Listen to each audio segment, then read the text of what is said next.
ॐ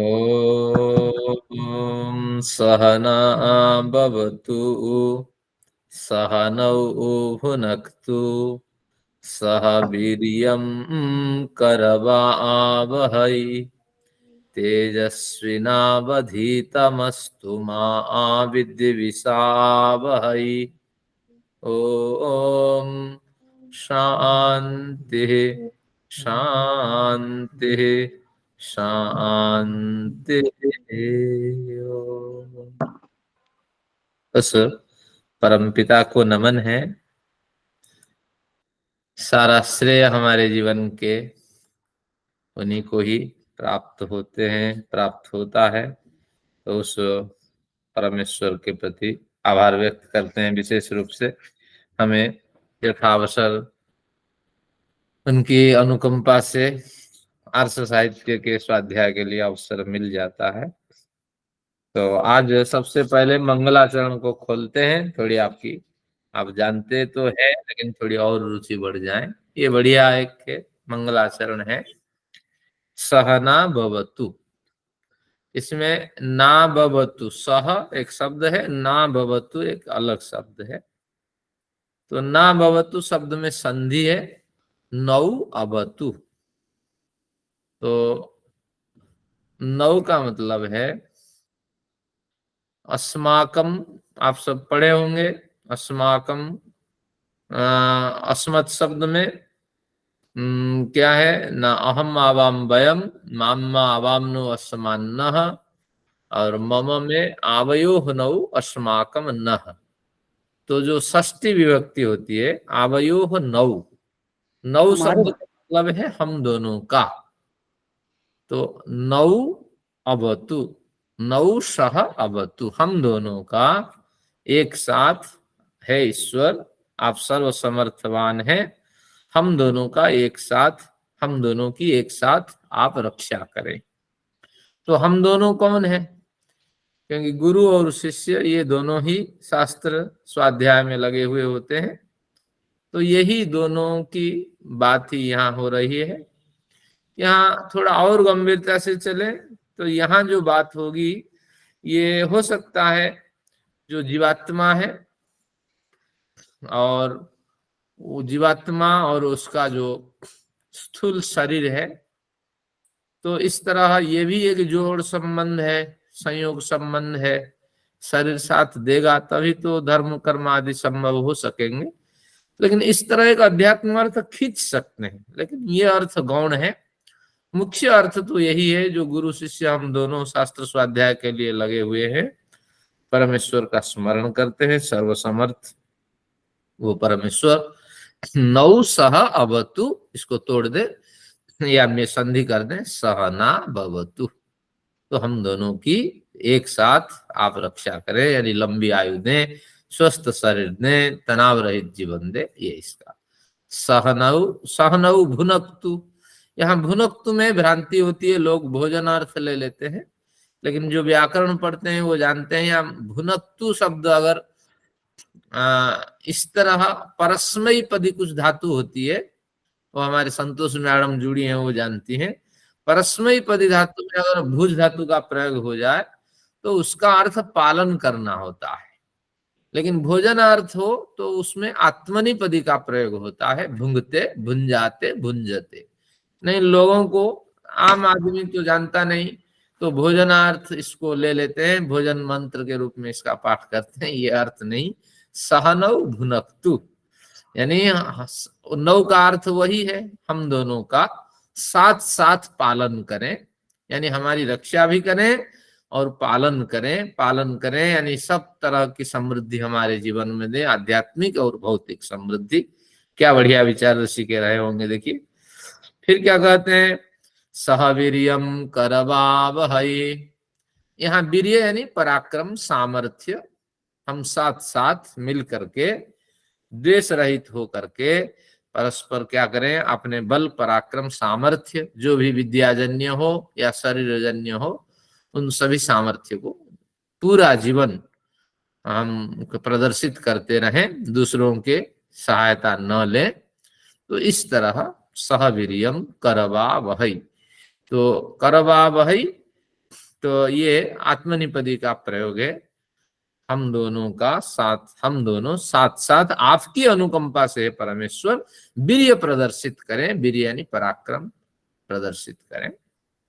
फिर तेजस्विनावधीतमस्तु, तेजस्वी ये एक अलग शब्द है, नावधीतम अस्तु ये एक अलग शब्द है, इसमें भी संधि है, तोड़ दे, नौ अधितम अस्तु।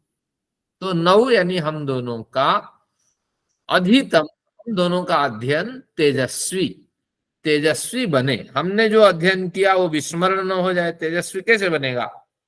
अगर स्मरण रहेगा तो स्मरण तो तब होगा जब पढ़ेंगे और पढ़ाएंगे। तो कहीं ना कहीं प्रकारांतर से ये प्रेरणा या ईश्वर से हमें प्राप्त करने की इच्छा होती है कि ऐसा संयोग बनाए निरंतर हम उससे जुड़े रहें और पढ़े हुई जो चीजें हैं, पढ़े हुए जो विषय है वो हमारा विस्मृत ना हो और सही समय पे हमें स्मरण हुआ है। क्या बढ़िया ये पंक्ति है। अर्थ मनन के साथ इसका अध्ययन हम लोग करते हैं, बड़ा आनंद आता है। आपको संस्कृत थोड़ी सी समझ आने से और भी आनंद आएगा, लेकिन इसको खोलना चाहिए। फिर आगे क्या कहते हैं? तेजस्वी नावधीतम अस्तु माँ विद्विषावहै। हम दोनों परस्पर द्वेष भाव से युक्त ना हो। कई बार विसंगतियां हो जाती है, मनुष्य मात्र के तो त्रुटियां हैं, कहीं शिष्यों में त्रुटि है, कहीं गुरु में त्रुटि है। तो इस तरह त्रुटियां होने पर भी त्रुटियों को हम नगण्य रूप से देखें, जो अच्छाई है शिष्य में और गुरु में जो अच्छाई है एक दूसरे उसी को ग्रहण करें और त्रुटि को अनदेखा करें। तो इस तरह वृत्ति से युक्त होकर के हम लोग अध्यात्म मार्ग में स्वाध्याय आदि करते रहें। तो ये मंत्र बहुत बढ़िया मंत्र है, लेकिन एक समस्या ये है, ये मंत्र कृष्ण यजुर्वेद का एक मंगलाचरण मंत्र है। ये वेद का मंत्र नहीं है, लेकिन भाव प्रधान होने से इसका कई बार हम पाठ कर लेते हैं। एक बार और पाठ करते हैं। अर्थ तो आपने समझ लिया। एवं ना नौ आदि होता है, इसका मतलब हम दोनों की आप रक्षा करें, हम दोनों का पालन करें, हम दोनों का अध्ययन तेजस्वी हो, हम दोनों अपने सामर्थ्य से आपकी अनुकंपा को प्राप्त कर पराक्रम प्रदर्शित करें और जीवन भर जब तक हमारा संबंध है हम आपस में वैर भाव न रखें। तो यही अर्थ है। आइए पाठ करते हैं इसको। ओम सह न भवतु सह नौ भुनक्तु सह वीर्यं करवावहै तेजस्विनावधीतमस्तु मा विद्विषावहै। चलिए आप सभी का धन्यवाद। आज का सत्र शुरू करते हैं।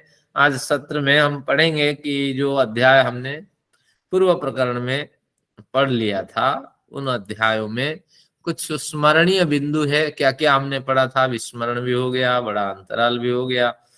तो अब इसके लिए मैंने एक शीट बनाई आपके लिए, और ये हमारे इंदिरा माता जी काफी रुचि रखती हैं, इस तरह शीट बन जाए ताकि समरी हमारे सामने आ जाए और उस हिसाब से बाकी तो शीट है हम देख लेंगे। तो द्वितीय अध्याय में इसमें पहले शंका उठती है। द्वितीय अध्याय आप भी सकते हैं, दो चार सूत्र जहां तक संभव है हम देखते हैं, फिर कुछ तृतीय अध्याय तक हमारी यात्रा होगी। तो इसमें मेरे द्वितीय अध्याय बजा साहब आपकी पुस्तक में 227 नंबर पृष्ठ है। अब देखते हैं। इसमें कहा द्वितीय अध्याय में न चतुष्टयम् ऐतिह्य अर्थापत्ति संभव अभाव प्रामाण्यात। इस तरह द्वितीय अध्याय में हमने एक सूत्र पढ़ा था। तो प्रथम अध्याय में द्वितीय अध्याय के द्वितीय आन्निक में तो इसमें कहा कि प्रथम अध्याय के प्रथम आन्निक में प्रमाणों की परीक्षा चल रही थी, प्रमाण 4 हैं ये सिद्ध हो चुका था।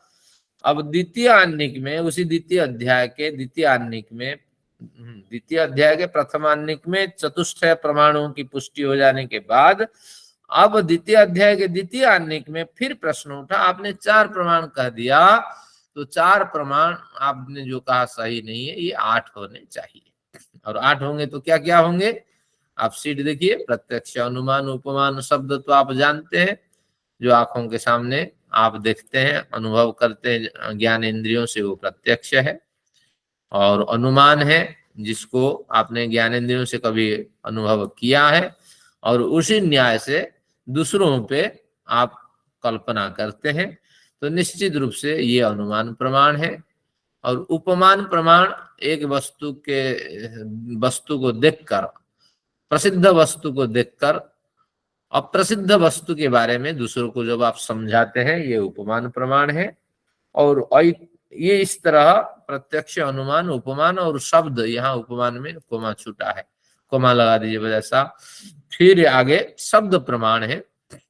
शब्द प्रमाण का मतलब है कि जो प्रत्यक्ष, अनुमान, उपमान में नहीं आते हैं और जो आर्ष स्तर के व्यक्ति हैं, ऋषि सदृश व्यक्ति हैं और काम क्रोध आदि वासनाओं से जो रहित हैं, तो ऐसे व्यक्तियों के जो उपदेश होते हैं, तो उनको भी कई स्थल पे हमें प्रमाण मान करके चलना होता है और बड़ा लाभ मिलता है।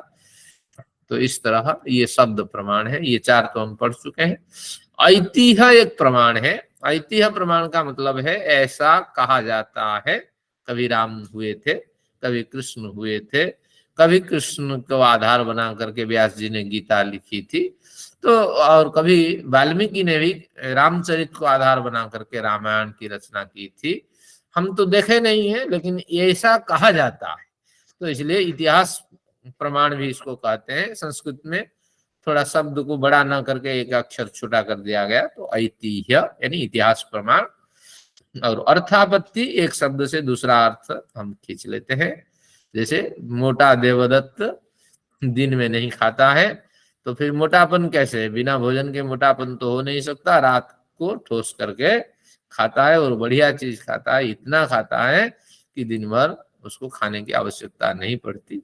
इस तरह अर्थ हमें खींचना होता है। तो संभव होता है, अगर आढ़क है तभी तो नहीं, क्या है, अगर द्रोण है, द्रोण यानी क्या कहेंगे, धड़ी, अगर धड़ी है तो 5 किलो, हाँ 5 किलो की बात है।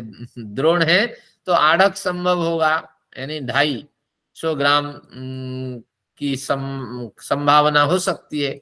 तो अगर हमारे पास हाँ 5 किलो, 2.5 किलो, आधा है तो 2.5 2.5 किलो। बिल्कुल, क्या बढ़िया। घड़ी में किलो नहीं होते बेटा, हाँ जी, घड़ी में किलो नहीं होते, शेर होते हैं। हाँ घड़ी में कहाँ शेर, सही 5 शेर। हाँ, आज की भाषा का मैं प्रयोग करता हूँ, बहुत बढ़िया। तो अगर हमें 2.5 शेर क्या कहेंगे, 250 ग्राम आज की भाषा में देखा जाए, उसकी आंकड़ा देखना पड़ेगा। 250 ग्राम की कल्पना करें, तब 5 किलो है, तो तभी तो उसके आधार पे हम 250 ग्राम की कल्पना कर सकते हैं। तो द्रोण है तो आढ़क संभावना को प्राप्त कर पाता है, और आढ़क है तो प्रस्थ यानी छोटी नाप जो है वो प्रस्थ एक संभव हो पाव, सकता है। प्रस्थ एक पाव है, प्रस्थ हाँ, प्रस्थ एक पाव है और आधा 2.5 किलो, 2.5 शेर है। हाँ ठीक है, ऐसा भी हो। तो द्रोण को हम 5 शेर मानते हैं, आढ़क को 2.5 शेर मानते हैं। प्रस्थ एक और पाव। फिर आगे प्रस्थ, सर जी मेरी किताब में लिखा हुआ है, मेरे पास वात्स्यायन किया है, उन्होंने लिखा हुआ है प्रस्थ का मतलब है 1 शेर, आढ़क का मतलब है 5 शेर और द्रोण का मतलब है 10 शेर। नीचे स्पेशली उन्होंने लिख रखा है ऐसे ना। ठीक है, कोई बात नहीं, बस हमें समझना है अभिप्राय, यानी बड़ी क्वांटिटी है तो छोटी क्वांटिटी बड़ी क्वांटिटी के आधार पे संभव हो सकती है, ये इसका कथन है। तो अगर राम नहीं होते तो निश्चित रूप से रामायण हमें उपलब्ध नहीं होता। अगर कृष्ण नहीं होते तो व्यास कभी भी इस तरह अपने ज्ञान विज्ञान को उनको आधार बना के प्रस्तुत नहीं करते। तो ये है संभव प्रमाण है। तो अगर हमारे पिताजी नहीं होते तो हम लोग, पिता माता नहीं होते तो हमारा भी अस्तित्व नहीं होता, ये संभव प्रमाण है। और अभाव प्रमाण, आप तो 4 अभाव जानते ही है, और एक उसमें और एक अभाव भी जुड़ जाएगा। और अभाव प्रागभाव, प्रध्वंसाभाव, अत्यंताभाव, अन्योन्याभाव और 5वां संसर्गाभाव। सर्गा भाव। हाँ, तो इस तरह इन अभावों के माध्यम से हम बहुत कुछ जानकारी प्राप्त करते हैं। सफेद वस्त्र ले आओ, तो सफेद वस्त्र ले आओ जब कहा तो तात्पर्य है अनेक रंगीले वस्त्र होंगे, तो उनमें से सफेद को चुनना है। प्रमाण से प्रमेय का ज्ञान होता है, अभाव प्रमाण का हमने प्रयोग किया, सफेद वस्त्र जो है वो हमारा प्रमेय बना। केवल हमें प्रमेय को खींच करके ले आना और किसी को नहीं लाना। बस इस तरह अभाव प्रमाण भी बड़ा कारगर है। इस तरह इन्होंने, पूर्व पक्षी ने प्रश्न रखा, फिर इन्होंने इसका समाधान कर दिया। समाधान पक्ष पे तो नहीं जाएंगे, किस तरह समाधान हुआ, ये सीट बनी हुई है, आपको मैंने भेज दिया, नहीं तो अंतिम में जब ये सारी सीट्स बन जाएंगी ये उपलब्ध होंगी। केवल मैं स्मरण कराता हूं। समाधान में इन्होंने कहा नहीं, प्रमाण जो 4 है इतना ही मानो, और ये 4 प्रमाण बड़े व्यापक हैं। व्यापकता के कारण इन्हीं के अंदर सभी बाकी जो 4 प्रमाण है ये समेट जाते हैं। तो बाकी के जो 4 प्रमाण कैसे समेटते हैं, उन्होंने एक वर्गीकरण करके इसको बताया। 2-2-2 में 2-2-2 सूत्र के आधार पे पढ़ने की आवश्यकता नहीं है, सार इतना है। शब्द प्रमाण माने तो ऐतिह्य प्रमाण का अंतर्भाव हो जाता है उसमें। क्यों होता है? क्योंकि शब्द प्रमाण का यथार्थ वक्ता होता है और इतिहास को भी प्रस्तुत करने वाला व्यक्ति भी यथार्थ ज्ञान रखने वाला होता है। तो निश्चित रूप से ये इसी के बराबर है। तो इतिहास प्रमाण शब्द प्रमाण के अंदर बड़े आराम से आ सकता है। और अनुमान प्रमाण भी व्यापक है, क्योंकि अर्थापत्ति कार्य कारण के आधार पे संभव होता है। तो इसलिए अर्थापत्ति जो है क्या है, अवश्य मोटापा है। मैं देखता हूं इसको अंतर्भाव करने के पीछे उन्होंने क्या क्या तर्क दिया है। तो इसने उन्होंने कहा कि अगर अर्थापत्ति की बात करें, ये भी कार्य कारण से इसको सिद्ध करता है, मोटापा के पीछे अवश्य ही कोई ना कोई कारण है। तो इस तरह आगे फिर प्रत्यक्ष अप्रत्यक्ष का भी यहाँ कथन हुआ है। जो पुरानी सीट है उसको केवल मैं स्मरण कराता हूँ। प्रत्यक्ष से अप्रत्यक्ष का कथन, प्रत्यक्ष तो भोजन नहीं दिखता है और अप्रत्यक्ष में वो बड़ा भोजन करता है, दिखा करके भोजन नहीं करता, इत्यादि अर्थ भी हम ले सकते हैं। तो इस तरह ये अर्थापत्ति प्रमाण से इसका ज्ञान होता है। अर्थापत्ति प्रमाण आप यहाँ लगा सकते हैं। मैं अगर आपको पढ़ाता हूँ, इन सीट से भी गुजरता हूँ कि कितना पढ़ाना है, क्या करना है, और बिना इनको देखे मैं जा नहीं सकता। क्योंकि अभी तो हमने पढ़ा तेजस्विनावधि तमस्तु, ईश्वर की कृपा से हमारा अध्ययन तेजस्वी बने। तो तेजस्वी तभी बनेगा, ईश्वर से प्रेरणा मिलेगी, हम ग्रंथों का स्वाध्याय करेंगे, मनन करेंगे, निरंतर जुड़े रहेंगे, तब ये संभव हो पाता है। तो इस तरह अब ये प्रत्यक्ष अप्रत्यक्ष धर्म होने के कारण अर्थापत्ति अनुमान के अंदर आ जाता है। फिर हमने पढ़ा संभव कैसे संभव होता है, क्योंकि संभव में अविनाभाव संबंध होता है, एक को छोड़ करके दूसरा नहीं रह सकता और धूम को छोड़ करके अग्नि नहीं रह सकती। तो इस तरह इनका भी एक अनुमान के स्तर में एक संबंध बन जाता है, अविनाभाव संबंध। तो अब इस तरह इसका भी अनुमान में अंतर्भाव हो जाता है। और अभाव का कैसे संभव होता है? अभाव में भी कार्य कारण संबंध है। अभाव में कैसे, अभाव में कार्य कारण संबंध है कि अभाव प्रकरण का हम अध्ययन करते हैं। अभाव का इन्होंने कैसे दिया है, अभाव को अभाव में कहा कि मेघों के न रहने पर वृष्टि नहीं होती, इस तरह के वाक्य बनाया था अभाव में, मेघों के न रहने पर वृष्टि नहीं होती। तो इससे हमने अर्थ खींचा था मेघों के होने पर वृष्टि होती है, और फिर मेघों के होने ये तो अर्थापत्ति में था उदाहरण। ठीक है, अभाव पे चलते हैं। ये अर्थापत्ति का उदाहरण है।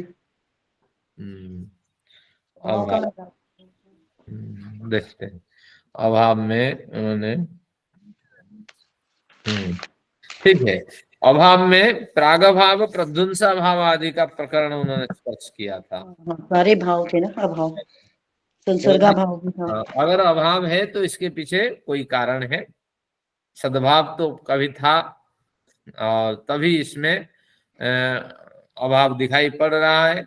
अगर सद्भाव नहीं है, अत्यंताभाव माने तो अत्यंत अभाव भी एक नित्य अभाव होता है। बाकी सब जो है अनित्य अभाव है। ये अभाव को एक बार फिर स्मरण करते हैं। तो प्रागभाव ये अनित्य अभाव है। अनित्य और नित्य में क्या है? केवल अत्यंत अभाव जो कभी होता ही नहीं है, वो अभाव हमेशा बरकरार बना रहता है। ये नित्य ही अत्यंत अभाव होता है। लेकिन प्रागभाव हमारे साथ जो अस्तित्व अभी दिखता है, कभी अस्तित्व था नहीं, इसका अभाव था, तो इसलिए प्रागभाव प्रमाण हमारे साथ जुड़ता है।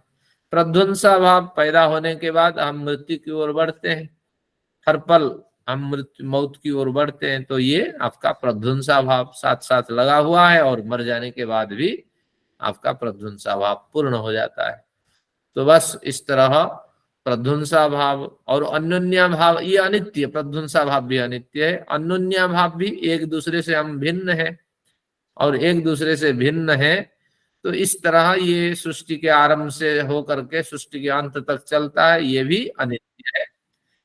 क्योंकि अन्योन्या भाव की स्थिति जब प्रलय आदि की स्थिति पहुंचती है तो एक ही आधार पे हम सब टिक जाते हैं एक लंबे समय तक। तो यहाँ अन्योन्या भाव की का जो अस्तित्व है अभी भिन्न भिन्न है, वो एक आधार पे होने से तो ये अत्यंत अनित्य अभाव है। और अन्योन्या भाव अत्यंता भाव और क्या है? प्रध्वंसा भाव, प्रागभाव, अन्योन्या भाव, संसर्गा भाव, ये भी अनित्य है, संसर्ग का अभाव है। क्योंकि घोड़ा अभी जो है तो यहाँ नहीं है, हमारे यहाँ घोड़ा उपलब्ध नहीं है, लेकिन घोड़ा भी अपने घुड़साल में हो सकता है, तो घोड़ा हो सकता है। इस तरह अभी घड़ा यहाँ उपलब्ध नहीं है, लेकिन घड़ा पृथ्वी से समाप्त नहीं हुए हैं, घड़े विद्यमान हैं, वर्तमान संसर्ग घड़े के साथ नहीं है। इस तरह अभाव है। ये सभी कार्य कारण के आधार पे चलते हैं, इसलिए ये जो शंका उठाई गई थी, फिर इन्होंने इसका समाधान इस तरह करके हमें बता दिया कि 4 प्रमाण माने, 8 प्रमाण न माने। महर्षि दयानंद का अपना इसमें खुला विचार है। कुछ लोग इसको मानते हैं कि 8 प्रमाण है, कुछ लोग 4 मानते हैं, और 4 मानने में भी कोई आपत्ति नहीं, 8 मानने में कोई आपत्ति नहीं। इस तरह खुला विचार है, हमने उस सीट में दे दिया था। ऐसा नहीं कि महर्षि रुचि रखते हैं कि ये 4 ही बने, या ऐसा नहीं कि महर्षि रुचि रखते हैं 8 ही बने। जैसा आप मानते हैं ऐसा आप ग्रहण करें, लेकिन न्याय दर्शन अपने को 4 प्रमाणों से समेटता है। और अगर कोई पूछे सांख्य दर्शन और योग दर्शन में प्रमाण कितने हैं, तो बस ये 3 प्रमाण होंगे, प्रत्यक्ष अनुमानागमा प्रमाणानि। हम पढ़ रखे हैं, प्रत्यक्ष अनुमान और आगम प्रमाण है, उपमान को नहीं मानते हैं, आगम यानी शब्द प्रमाण है। तो उनमें 3 प्रमाण माना गया है, इनमें 4 माना गया है। न्याय जो है थोड़ा विस्तार क्षेत्र वाला है और विषयों को बहुत बढ़िया ढंग से न्याय वैशेषिक प्रस्तुत करते हैं, इनके यहाँ 4 प्रमाण होते हैं। अब चलते हैं अर्थापत्ति और वेदांत आदि में आपको मिलेंगे, ये 8 प्रमाणों का संकेत आपको मिलेंगे। तो अब देखते हैं, जब पढ़ेंगे उसको, अभी तो 4 और 3 प्रमाणों के बीच में हम हैं। तीसरे बिंदु में देखिए, अर्थापत्ति प्रमाण का अंतर्भाव पर शंका और समाधान, इसको आप पढ़ेंगे। तो एक बार अर्थापत्ति को स्पर्श करते हैं। अभी अनुराधा जी ने इस पे रुचि दिखाई। मेघों के होने पर वृष्टि होती है, इस तरह उन्होंने एक उदाहरण रखा था। फिर हमने अर्थापत्ति इससे खींचा था कि मेघों के ना होने पर वृष्टि नहीं होती है। तो फिर शंका इसमें उठाई गई कि मेघों के होने पर कभी कभी वृष्टि भी नहीं होती। तो जब नहीं होती है तो आपका सिद्धांत गलत हो गया, आपने कहा मेघों के रहने पर वृष्टि होती है। फिर इसका समाधान उन्होंने दिया कि भैया नहीं होती है तो उसका कारण को ढूंढो ना। तो इस तरह इन्होंने रुचि दिखाई कि कार्य कारण आधार पे सारा कुछ होता है, तो नहीं होता है तो उसको कारण को ढूंढो।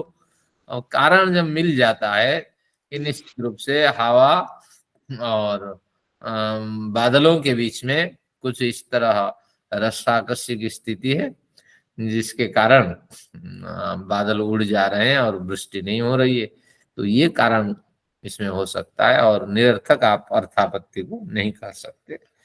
तो इस तरह कुछ इसमें हमने अध्ययन किया था। फिर अभाव प्रमाण का खंडन अभी हमने कर दिया, अंतर्भाव। अभाव कुछ नहीं होता है, उन्होंने कहा अरे प्रमेय जब प्रमाण ही नहीं दिखता उससे कौन सा प्रमेय सिद्ध हो जाएगा। फिर उन्होंने उसका बढ़िया समाधान दे दिया था कि सफेद वस्त्रों को ले आओ, तो यही कथन ही प्रमाण है और सफेद वस्त्र यहाँ प्रमेय है। अनेक वस्त्रों में से हमें केवल ही सफेद वस्त्र को चुनना है, यह अभाव प्रमाण से सिद्ध हो जाता है। तो इस तरह बढ़िया रोचक प्रकरण पिछले प्रकरण में हमने अध्ययन किया था। चलिए अब शंका फिर उठाई, ध्वन्यात्मक शब्द अनित्य है क्योंकि ये आदिम है, कार्य कारण संबंध से उत्पन्न होता है, इंद्रियक है, इंद्रिय से इसका संबंध है, इंद्रिय से ये उच्चारित होता है शब्द और इंद्रिय द्वारा इस शब्द को ग्रहण किया जाता है। कृतक है हमेशा कार्य स्वरूप में ये प्राप्त होता है, और जितना कारण इसके अंदर होगा, तीव्र कारण होगा तो तीव्र ये कृतक तीव्र उत्पन्न होगा कृतक रूप में। कृतक यानी कृत्रिम रूप से ये तीव्रता के साथ उत्पन्न होगा। अगर मंद कारण है तो मंदता के साथ उत्पन्न होगा। तो आदिम और कृतक में इतना भेद है, आदिम में कारण पूर्वक कार्य की उत्पत्ति और कृतक में कारण पूर्वक तो कार्य की उत्पत्ति, लेकिन यहाँ तीव्र मंदता आदि का कथन है। तीव्र मंद कारणों से कृतक में जो कृत्रिम रूप से हमें आवाज आदि सुनाई पड़ती है, तो उसमें तीव्र मंदता हमें दिखाई पड़ती है। बस यही इन्होंने इस तरह रखा था, फिर इसका इन्होंने समाधान किया। ऐसा कुछ नहीं है, क्योंकि जो शब्द उत्पन्न होता है वो अनित्य होता है। उत्पन्न पदार्थ हमेशा ही अनित्य पदार्थ माना जाता है, तो इसलिए इसको आप अनित्य माने। समाधान का ये संदर्भ है 14 से 21 तक है। कहीं कहीं केवल मैंने स्पर्श किया विषय को। शंका फिर उठाई गई, स्पर्श के योग्य न होने से आकाश के समान शब्द नित्य है। तो इस प्रकरण में मैंने महाकाश भूताकाश का भी अध्ययन किया था, ये महत्वपूर्ण प्रकरण है, इसको भी आप देखिएगा। तो इसमें स्मरण कराता हूँ, महाकाश भूताकाश में क्या भेद है कि भूताकाश जो है ये जिसमें हमारा व्यवहार होता है, शब्द हमारा तैरता है, और जो आधार हमने महाकाश एक व्यापक क्षेत्र है, उसमें से जो छोटा सा हमने अंश लिया जिसमें हमारा गैलेक्सी है, हमारा सोलर सिस्टम है, तो उसी को हमने एक छोटा सा जगह घेर रखा है, उसी को हम भूताकाश कहते हैं। और उसी का फिर विनाश होता है, यानी वो भूताकाश में जो पिंड है वो सूक्ष्म होकर के मूल कारण में विलीन हो जाते हैं और वो भूताकाश महाकाश में बदल जाता है। ये भूताकाश की स्थिति है। और शब्द गुणकम आकाशम, तो आकाश शब्द का जो गुण, शब्द को आकाश ग्रहण करता है। निश्चित रूप से जहां जहां भूताकाश है वहां शब्द उत्पन्न होता है, लेकिन उत्पन्न होने के कारण कई जगह ये तो कुछ क्षण रुकता है, कई जगह विनाश को प्राप्त कर जाता है। व्याक्यम आदि की स्थिति में उत्पन्न तो होता है लेकिन तत्काल विनाश को प्राप्त कर जाता है, क्योंकि उसको पल भर रुकने के लिए कोई अवकाश नहीं मिलता। और जो हमारे यहाँ जो अर्थ में थोड़ी देर के लिए मेरी आवाज आप तक पहुंचती है, आपकी आवाज मेरी तक पहुंचती है, तो इस तरह ये आवाज ये भूताकाश में तैरता है। और महाकाश के बारे में तो हम विशेष कुछ नहीं जानते हैं, लेकिन इतना शास्त्रकारों ने कहा प्रलय में भी महाकाश नष्ट नहीं होता है। और ये महाकाश इतना व्यापक है कि आगे वेदांत आदि दर्शन में प्रथम आह्निक में बिल्कुल बढ़िया चर्चा हुई है। ये जो भूताकाश, यद्येवं आकाशो न स्यात्, यदि आकाश नहीं होता तो हमारा अस्तित्व भी नहीं होता। तो ये आकाश महाकाश का कथन है और ये ईश्वर का वाचक है, क्योंकि ईश्वर को हमने देखा ही नहीं है। तो अब जो देखा ही नहीं है तो जब अनुभव का विषय होता है तो आकाश के साथ उसको हम तुलना करते हैं, और वो महाकाश का स्वरूप है। महाकाश कुछ तो दिखाई पड़ता है, कुछ तो आवरण, कुछ तो एक डायमेंशन हमारे सामने है, तो इसी को हमने ईश्वर का स्वरूप दिया है।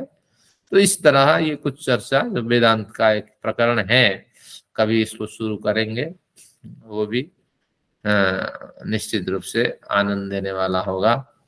तो कुछ और इसमें एक बढ़िया प्रकरण में आपको आज भी स्मरण कराता हूँ। जब वेदांत दर्शन हमने अध्ययन किया था तो उसमें एक आता है रश्मि अनुसारी चतुर्थ अध्याय के चतुर्थ आन्निक में ये प्रकरण है, या चतुर्थ अध्याय के चतुर्थ आन्निक में ये प्रकरण है। रश्मि अनुसारी, इसमें क्या कहता है, रश्मि के अनुसरण करके आत्मा शरीर से निकल जाती है। तो ये प्रकरण इसलिए मैं स्मरण कराता हूँ क्योंकि कुछ मैं अपना अनुभव शेयर करता हूँ आपके साथ। तो तात्पर्य ये हुआ, आत्मा तो शरीर को प्राप्त कर गई और ये आत्मा बड़े दिन तक हमारे साथ रही। हम भी चाहते हुए इस आत्मा को निकाल नहीं सकते थे और केवल आत्मा को हम खदेड़ सकते थे आत्महत्या करने पर। इस आत्मा को रहने के लिए हम अवसर नहीं देते तो आत्मा फिर परमेश्वर के आश्रय में चली जाती। और ऐसा हमने कुछ नहीं किया, प्रकृति की मृत्यु की प्रतीक्षा की। अगर प्रकृति की मृत्यु की प्रतीक्षा की, अगला शरीर निर्माण होता है तो फिर ये आत्मा इस शरीर को छोड़ देती है। और रश्मि अनुसारी सूत्र कहता है कि ये रश्मि का अनुसरण करके आत्मा निकलती है। आत्मा जाए कहाँ? क्योंकि आत्मा जो है, अगला प्रकरण न्याय दर्शन का तृतीय अध्याय के प्रथम आन्निक में आत्मा के संदर्भ में अध्ययन करेंगे, तो ये रोचक चर्चा आज है। आत्मा जाए कहाँ? एक पैकेट ऑफ एनर्जी, आंख नाक कान कुछ नहीं है, निरवयवी है।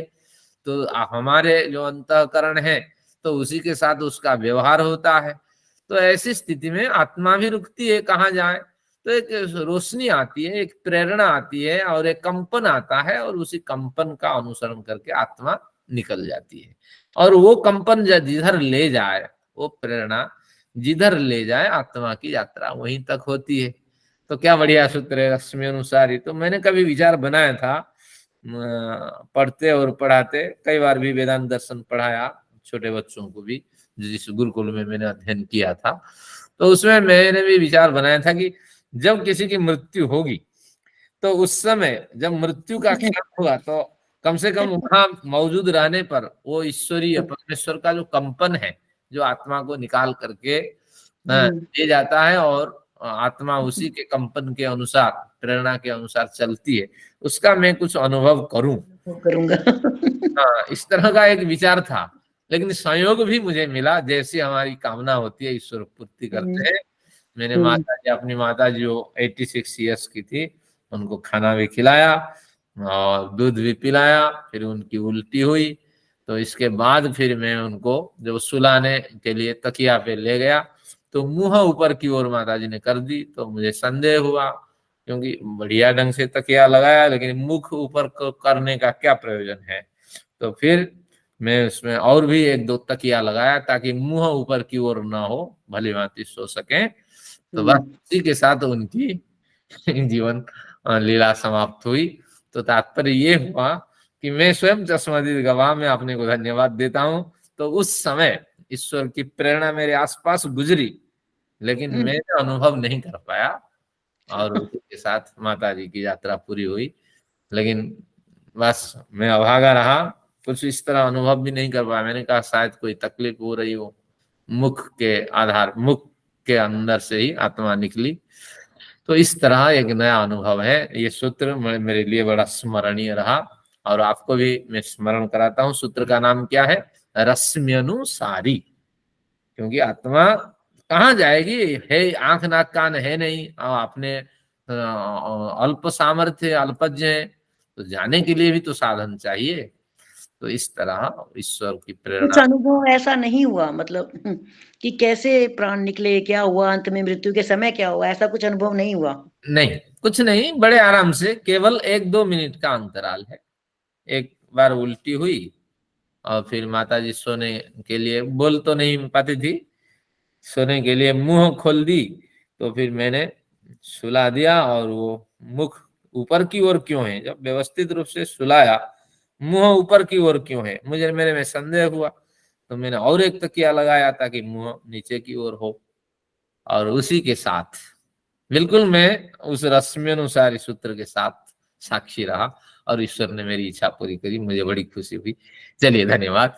तो इस तरह तो कुछ अनुभव हुआ कि रश्मि कोई ऐसी कुछ नहीं किया कर पाया, जिसका अनुसरण करके आत्मा गई है, ऐसा तो कुछ नहीं। ज्ञान नहीं आया है मेरे में, ये कमी मुझे लगता है। जब तक ज्ञान शुद्ध नहीं होता है, कर्म शुद्ध नहीं होता है, उपासना शुद्ध नहीं होती है, कुछ अनुभव नहीं होता। मैं कई बार देख रही थी कि देखना चाहिए क्या होता है उस समय, लेकिन अभी तक मेरे सामने किसी की मृत्यु नहीं हुई है। हाँ, तो ये मैंने बड़े दिनों से इच्छा रखी मुझे थी। हमेशा खबर ही आई है, मेरे सामने किसी की नहीं हुई कभी। हाँ, तो ये इच्छा ईश्वर ने पूरी कर दी। मैंने भी रखी थी बड़े दिनों से कि मैं हूँ, इसके आसपास गुजरूं मृत्यु के अंतिम पल से, तो वो भी मेरी अवसर पूरी। मिला, अवसर मिला आपको। हाँ, निश्चित रूप से मैं भी धन्य हो कुछ गया हूँ। अनुभव नहीं हुआ कि अंत में क्या होता है, ऐसा कुछ अनुभव नहीं हो पाया हाँ, क्या? नहीं हुआ। भले ही मोदी सरकार को हमने नहीं देखा, लेकिन मोदी जी हमारे घर के अंदर घुस के बाहर निकल गए, तो ये एक खुशी हुई। चलिए, इतना ही बहुत है हमारे लिए। और बाकी हमारे अंदर कमियां हैं जिसके कारण से हम ये अनुभव नहीं कर पाते। और ये सूत्र भी मुझे उस समय याद नहीं आए, ये विचार भी याद नहीं आए, बाद में मैंने स्मरण किया कि अरे ये स्थिति तो थी। उस और समय तो ये लगता है ना कि अगर कोई बुलाए डॉक्टर को या जरूरत हो कुछ तो कुछ करें, जो करना है वो करें। उस समय तो हाँ, यही विचार आता है ना कि हम क्या कर सकते हैं, इस समय क्या हो रहा है, क्या करें। हाँ, वो मुझे विस्मरण रहा, नहीं तो उसका भी एक अलग आनंद होता। और मैं आसपास देखता, अपना महसूस करता, कैसा कंपन, कैसा मुझे अनुभव हो रहा है। चलिए, धन्यवाद। आप सब इसके साक्षी रहेंगे, और जब जब अवसर मिले तो इसका लाभ लीजिए। आगे देखते हैं। तो शंका ये रही, यहाँ शंका में भी कोमा होनी चाहिए। 7 नंबर पे बजाज साहब एक कोमा दे दीजिए, फिर मुझे आप संकेत करें। स्पर्श के योग्य न होने से आकाश के समान शब्द नित्य है। तो इस तरह इन्होंने एक शंका रखी थी। तो फिर इसका समाधान किया, नहीं नहीं, आकाश के समान नित्य नहीं हो सकते, क्योंकि जो स्पर्श के योग्य न होने से अगर आप कहेंगे तो समस्या ये खड़ी होगी। कर्म को आप स्पर्श नहीं कर पाते हैं, लेकिन कर्म जो है वो अनित्य है। और अणु जो है आप उसको, नहीं, कर्म नित्य है, आप स्पर्श नहीं कर पाते हैं कर्म को। नित्य कर्म नहीं तो है। नित्य है, और अणु नित्य है। अणु तो कर्म अनित्य है, कर्म तो अनित्य है। हाँ, क्या प्रकरण रहा? हाँ, अणु, पहले अणु लेते हैं। अणु जो है वो आपका जो नित्य है। अणु नित्य है, लेकिन स्पर्श के योग्य नहीं होता है। यहाँ क्या प्रश्न था कि जो नित्य पदार्थ होता है वह स्पर्श के योग्य नहीं होता, इस तरह है। तो कर्म जो है, हर पदार्थ में कर्म अंदर अंदर चलता है, उसको हम स्पर्श नहीं कर पाते हैं। कर्म को तो छू नहीं पाते हैं। जब कर्म को छू नहीं पाते हैं तो कर्म उस समय क्या बनता है? कर्म अनित्य होता है। हाँ, बिल्कुल सही है, कर्म अनित्य है, और अनित्य होने के कारण हम उसको छू नहीं पाते हैं, क्योंकि इसके उल्टा होना चाहिए। जो स्पर्श के योग्य न हो वह नित्य होना चाहिए, और जो स्पर्श के योग्य हो वह अनित्य होना चाहिए, इस तरह। लेकिन कर्म को हम छू नहीं पाते हैं, कर्म स्पर्श है। अस्पृश्य होने पर भी उसको हमने अनित्य की संज्ञा दे रखी है। क्योंकि कर्म किसी पे आश्रित है, कर्म का स्वतंत्र अस्तित्व तो नहीं है, द्रव्य पर आश्रित है। दीवार में क्रियाएं हो रही है, कहाँ हम छू पा रहे हैं? लेकिन वो दीवार 50 साल में गिर जाता है, गिर जाती है, बिल्डिंग गिर जाती है। तो इस तरह इसका इन्होंने खंडन कर दिया था समाधान में। फिर एक शंका उठाई गई, ध्वन्यात्मक शब्द का आदान प्रदान गुरु शिष्यों के बीच होता है, अतः शब्द को नित्य मानना पड़ेगा, तभी तो उसका आदान प्रदान संभव है। तो क्योंकि नित्य पदार्थ है तभी ना एक दूसरे को दे सकेगा। तो और वो पदार्थ भी घटता नहीं है, बल्कि बढ़ता हुआ चला जाता है। तो अब उन्होंने इसका समाधान कर दिया, अगर बढ़ता हुआ चला जाता है, घटना बढ़ना हो, तो नित्यता कहाँ है? नित्य पदार्थ तो हमेशा एक रूप बना रहता है। तो इसलिए ये कुछ संभव नहीं है, ध्वन्यात्मक शब्द गुरु शिष्यों के बीच में जो होता है ये संभव नहीं है। इस तरह उन्होंने इसका समाधान किया। फिर शंका एक बार फिर उठी, बार बार शब्द को दोहराया जाता है, अतः इसका अस्तित्व तो होना चाहिए, क्योंकि शब्द नित्य है तभी तो इसको दोहरा सकते हैं। मंत्र को बार बार पढ़ते हैं, तो मंत्र कहाँ अनित्य आप कहेंगे? मंत्र निश्चित रूप से नित्य है। तो कई बार बहुत से विचार, अच्छे विचार हम आप स्मरण करते हैं, कभी नित्य है तभी तो उनको हम स्मरण करते हैं, आवृत्ति करते हैं, पाठ करते हैं। वर्णात्मक शब्द जो है, ध्वन्यात्मक शब्द के समान वर्णात्मक शब्द को भी इन्होंने नित्य कहा। फिर इसका समाधान कहा दिया कि ऐसा भी नहीं है, क्योंकि नर्तकी बार बार उसी नृत्य को प्रस्तुत करती है, और क्या नृत्य को आप नित्य मानेंगे? नृत्य तो समय काल परिस्थिति के हिसाब से भिन्न भिन्न होता है, तो फिर समस्याएं हो जाएगी। इस तरह जिसको बार बार आवृत्ति करें, दोहराया जाए, और उन सबको हमें नित्य मानना पड़ेगा। इस तरह इन्होंने इसका समाधान किया था। सूत्र संख्या, संदर्भ संख्या सब दे रखा है, कोई खास चर्चा नहीं है इसमें। अन्यत शब्द से वाच्य भिन्नता को नहीं मानते हैं। एक अन्य तरह से शब्द का प्रयोग कर दिया था सूत्र में, तो उन्होंने कहा अन्यत शब्द आप आगे मत कहा करो, क्योंकि सब जो अन्य जिसे कहते हैं, अन्य भी अपने में अनन्य है। अन्य इसलिए है, भिन्न इसलिए उसको कहते हैं क्योंकि वो भी अपनी मर्यादा से रहता है और आम मर्यादा से वो अलग रहता है। तो इसलिए अन्य शब्द का प्रयोग मत करें। अन्य भी अपने में अनन्य है, अपने अस्तित्व को नहीं छोड़ता। तो इसलिए अनन्य शब्द संसार में कुछ नहीं होता है, अभिन्न शब्द संसार में कुछ नहीं होता है, इस तरह उन्होंने कहा। तो फिर इसने इसका समाधान कर दिया। कैसे समाधान किया कि अनन्य शब्द अगर कुछ नहीं आप कहते हैं तो ये संभव नहीं है, क्योंकि फिर अन्य शब्द भी अपने में मौजूद है। हम भी कहेंगे अन्य शब्द भी अपने आप में मौजूद है, तो अगर अन्य नहीं होगा तो अनन्य की पुष्टि नहीं होगी, क्योंकि अन्य शब्द में अनन्य नए समास लगाने से न अन्य अनन्य बनता है। तो सबसे पहले अन्य को सिद्ध करना पड़ेगा। अन्य है, अस्तित्व में है, जब अन्य अस्तित्व में है, अनन्य उससे बनता है, तो अनन्य गौण हो गया।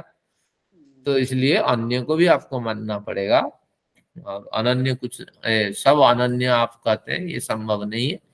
अनन्य शब्द अन्य शब्द से बनता है, इसलिए दोनों का अस्तित्व आपको मानना पड़ेगा। इस तरह कुछ बौद्धिक चर्चाएं इसमें हुई। विनाश का कारण अनुपलब्ध होने से शब्द नित्य है, इस तरह फिर एक शंका उठाया, क्योंकि इसके विनाश के कारण नहीं दिखते हैं और विनाश के कारण जो आवरण वो छिपा रहता है। तो फिर इन्होंने ऐसे कहा, ऐसी कल्पना करेंगे तो अनवस्था दोष आएगी, और हर कार्य में भी हम कल्पना करेंगे कि वो नहीं दिखता, इसके पीछे उसका भी आवरण है, वो भी नहीं दिखता, छिपा हुआ होता है, और जो दिखता है निश्चित रूप से उस पे भी इस तरह हम संदेह उठा सकते हैं। जो दिखता है निश्चित रूप से उसका आवरण आपको दिखाई पड़ता, तभी दिखता। तो इस तरह आवरण कईयों के दिखते हैं, कईयों के नहीं दिखते हैं, और प्रमाणों से जो पुष्ट नहीं होता है, 8 प्रमाण लगा करके जिसको हम नहीं देख पाते हैं, तो फिर हम उसको कैसे माने? अगर यहाँ दीवार नहीं है तो आराम से हम जाना आना व्यवहार कर लेते हैं, क्योंकि प्रमाण से पुष्ट होता है, यहाँ दरवाजा है, यहाँ दीवार है। अब प्रमाण जहाँ फेल हो जाते हैं तो फिर हम कैसे उसको मान सकते हैं? इस तरह उन्होंने इसका एक समाधान दिया। और फिर हम समाप्ति की ओर बढ़ रहे हैं ये प्रकरण में। वर्णात्मक शब्द की समीक्षा, यहाँ तक तो मैंने इसको देखा, फिर देखा, बारीकी जितने बिंदु थे 39 तक तो मैंने लिए, फिर मैंने देखा 39 से 68 तक ये हर एक बिंदु को लेने से थोड़ा लंबा हो जाएगा, और ये सारी चर्चा हो चुकी है, और बार बार चर्वित का चरवण करना भी अच्छा नहीं लगता। जिसको पहले चबा चुके हैं फिर उसको जुगाली करना अच्छा नहीं है। फिर यहाँ से विचार थोड़ा बदला, तो इसको 2 बिंदु में मैंने समेट दिया। वर्णात्मक शब्द की समीक्षा, यहाँ व्याकरण का विषय था, आपको कष्ट भी होता। फिर विधि, निषेध, अर्थवाद, ये सब इसमें आता। तो इसलिए शंका समाधान ये प्रकरण आपको सीट ही प्रमाण है। इसके आधार पे मधु हरि शुद्धि उपास्य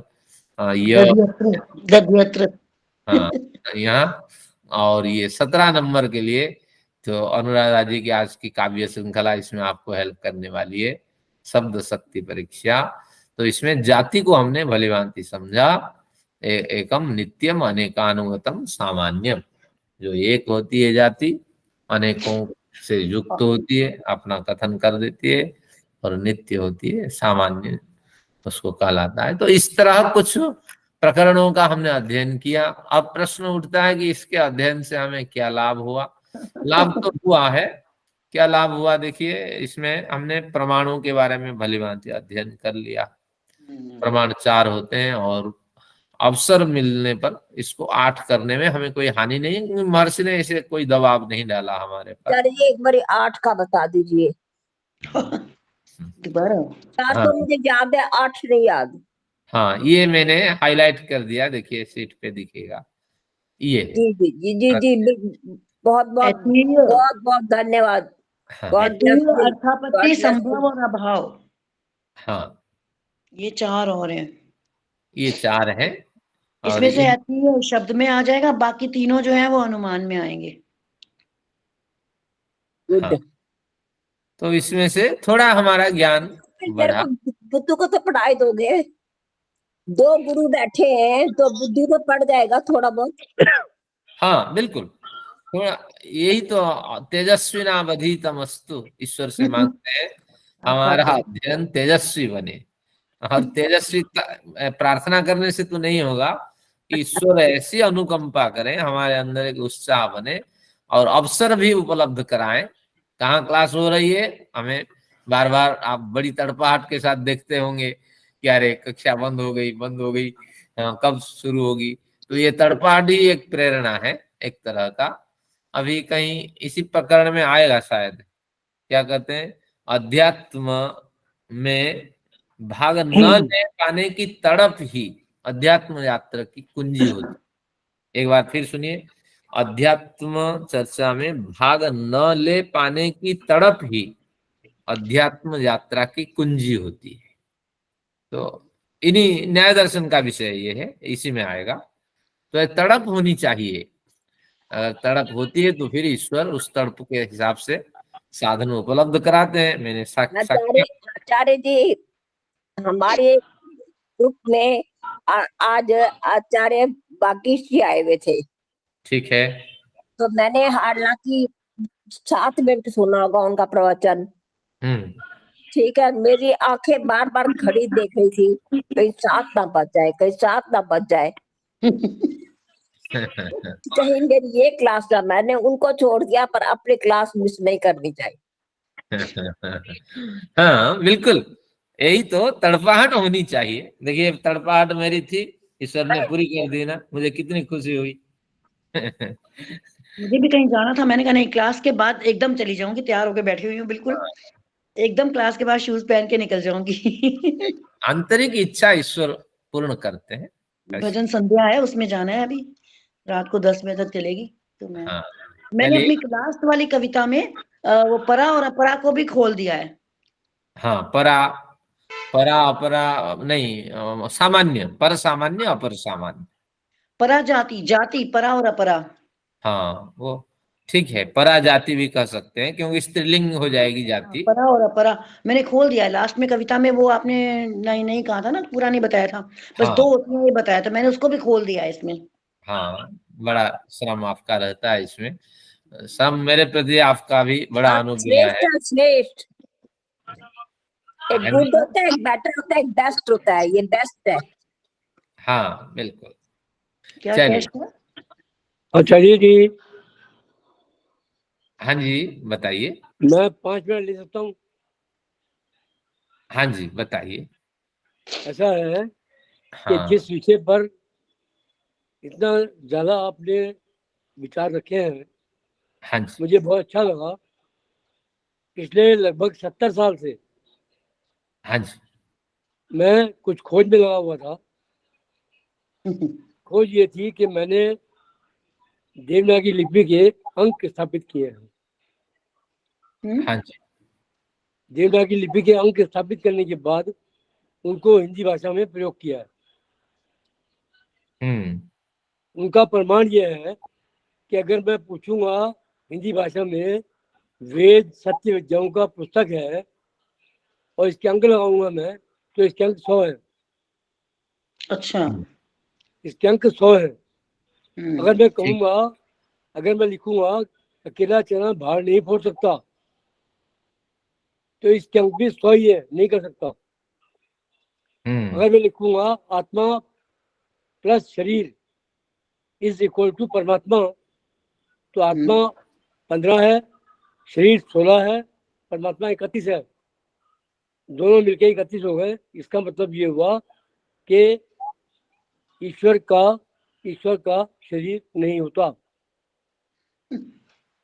अगर मैं ठीक है। कहूँगा वेद प्राचीन है, तो उत्तर आ जाएगा वेद प्राचीन ही है।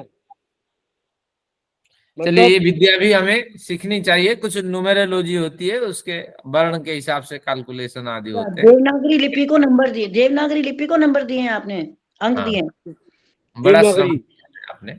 देवनागरी लिपि को में सबसे बड़ी शब्दों विशेषता को ये है करते हैं। कि देवनागरी लिपि के अंदर हिंदी भाषा की जो अंक है वो स्थापित है। हम्म। चलिए, आपका धन्यवाद। थोड़ा ओम भी हम स्थापित है। ये तो हाँ, पूरा डिटेल्स में समझना पड़ेगा, तभी हम काउंट करके देख मनचंदा सकते साहब, हैं थोड़ा जो हम आप बहुत बता रहे हैं। बहुत हो रहे ही हैं। मुझे 70 साल हो गए इस काम को करते हुए, हाँ, और 70 साल में मेरे पास 1.5 लाख पेज रखा हुआ है। अपने चलिए, जीवन इसमें काल में मैं अपने 1.5 अभी लाख पेज नहीं पढ़ सकता अब। एक अवसर हम देते हैं आपको, आप अपने विचार रखें और हम सुनेंगे बैठ करके।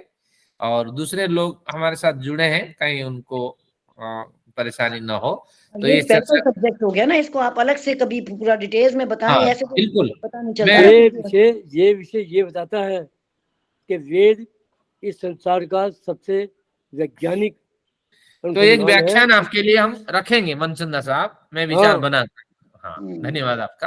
ये अब संविधान आइए में भी आज का आपकी बड़ी प्रकरण। कृपा होगी। हाँ, बिल्कुल।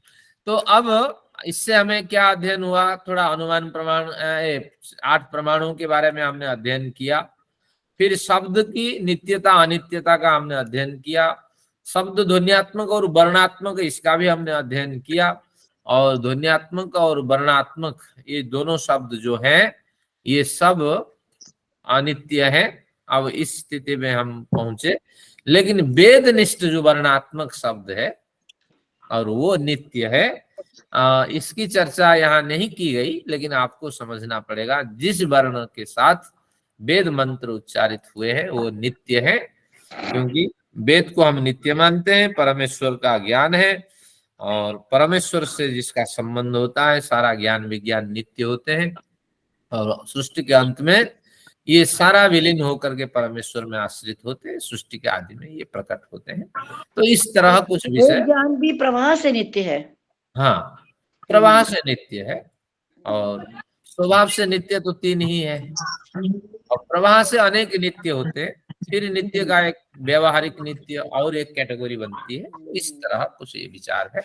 इस तरह हमने अध्ययन किया। आइए आज का एक सूत्र अध्ययन करते हैं, न्याय दर्शन तृतीय अध्याय का। हमारे पास है 5-6 मिनट।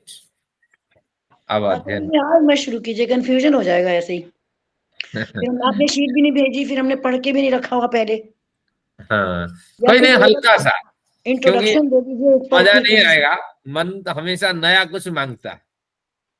केवल स्पर्श करते हैं, फिर इसको सीट के साथ हम लोग अगले बार अगली बार पढ़ेंगे। दोबारा ले लेंगे। हाँ, ठीक है। हाँ, क्योंकि मन को हमेशा नया चाहिए, नहीं तो मन एकाग्रता को प्राप्त नहीं करता। तो अब तृतीय अध्याय में प्रथम सूत्र देखिए, दर्शन स्पर्शनाभ्याम एकार्थ ग्रहणात्। नया साहब मिला आपको 295 पृष्ठ हमारी पुस्तक में। दर्शन स्पर्शनाभ्याम एकार्थ ग्रहणात्, यानी पूर्व पक्षी अगर प्रश्न करे, अब गौतम ऋषि की पुस्तक में 142 पेज है। हाँ, देख लीजिएगा अपने अपने।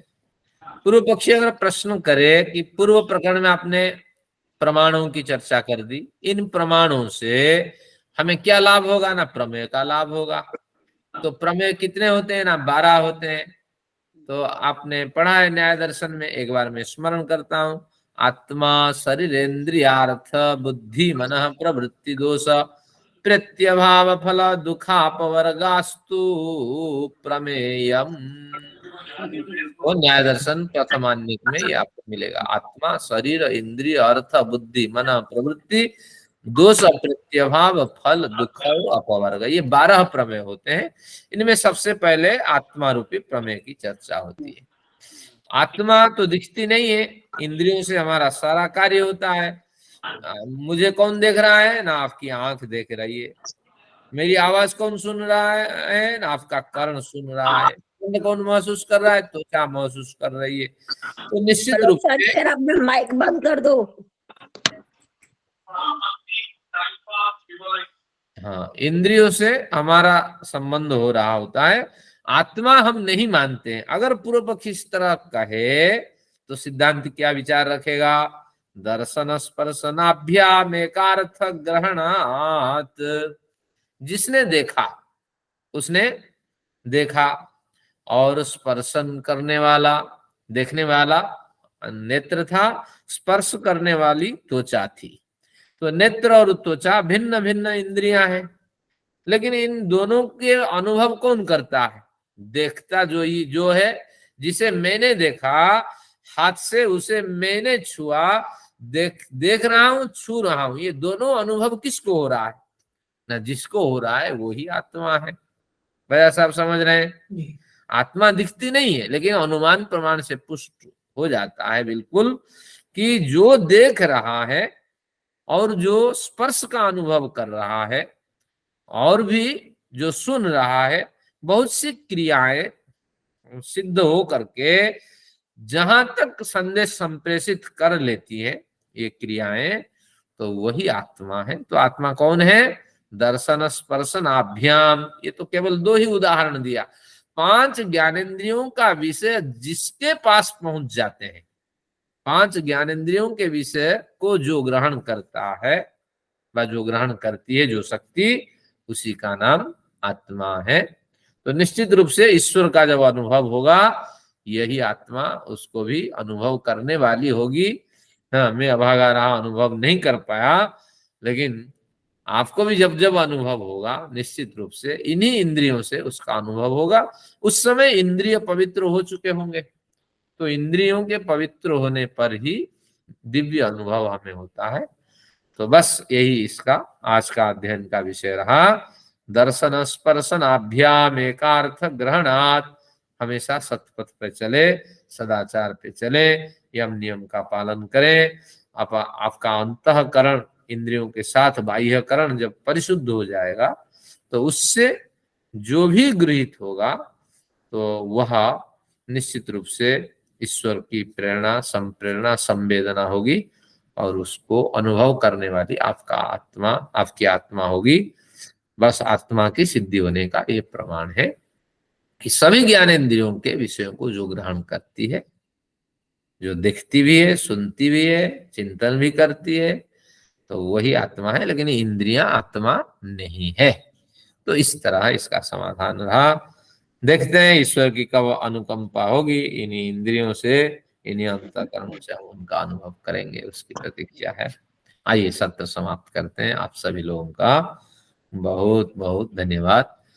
तो शांति पाठ करते हैं, जिनको जाना है आप जा सकते हैं, और 5-10